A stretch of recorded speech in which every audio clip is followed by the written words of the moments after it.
উত্তরের 2 কোটি মানুষের দুঃখ তিস্তা নদী। তিস্তাকে ঘিরেই এই অঞ্চলের লাখো মানুষের জীবন ও জীবিকা নির্বাহ হয়। কৃষক থেকে শুরু করে জেলে সবাই এই নদীর উপর নির্ভরশীল। কিন্তু বছরের পর বছর এই নদীর ভাঙনে সর্বশান্ত হচ্ছে হাজারো মানুষ।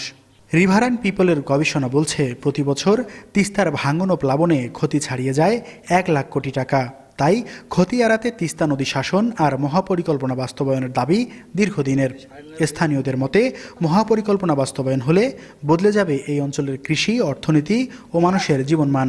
একটু চর থাকে, আমরা মনে করো ওয়া গাড়ি আমাদের বড় একটা হিরিম করে বন্যা আইসের পর আবার বালু দিয়ে আবার ঢাকি যায়। তিস্তা পরিকল্পনা হইলে বাংলাদেশ চর এলাকা খুব ভালো হবে। জমি জায়গা থেকে আমরা একটু সেফ হব, তারপরে আমরা এই বন্যায় ডুবে যাই, সেটা থেকে সেফ হব।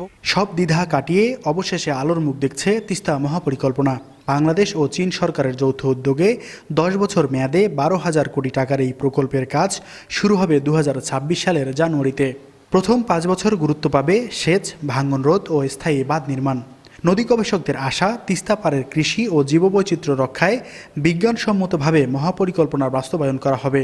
দীর্ঘদিন ধরে বলে আসছি, বিজ্ঞানসম্মতভাবে তিস্তা নদীতে একটা মহাপরিকল্পনা গ্রহণ করা হোক, যার ভেতর দিয়ে তিস্তা নদী নিজে বাঁচবে, তিস্তা পাড়ের কৃষি বাঁচবে, তিস্তা নদীর জীববৈচিত্র্য বাঁচবে, এখানকার মানুষ এবং অন্যান্য জীববৈচিত্র্য সব কিছুর একটা সুরক্ষা হবে। তিস্তা পাড়ের প্রায় 2 কোটি মানুষের চোখ এখন কিন্তু জানুয়ারি 2026-এর 1 তারিখে। তিস্তা বাঁচাও নদী বাঁচাও আন্দোলনের নেতারা বলছেন, এর আগে বহুবার স্বপ্নভঙ্গ হয়েছে তিস্তা পাড়ের মানুষের।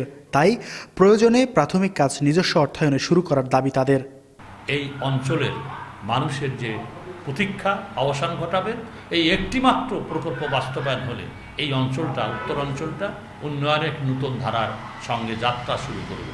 পানি সম্পদ উপদেষ্টা জানান, সবকিছু ঠিক থাকলে আগামী বছরের প্রথম দিনই শুরু হবে তিস্তা মহাপরিকল্পনার কাজ। 12,000 কোটি টাকা ব্যয়ে তিস্তা প্রকল্প এই এলাকায় বাস্তবায়িত হবে। কাজ শুরু হবে জানুয়ারি 2026-এ। নির্বাচিত সরকার প্রকল্পের কাজে গতি আনবে, প্রত্যাশা তিস্তা পাড়ের কোটি মানুষের। Mahmud Rafin, star news, Rangpur.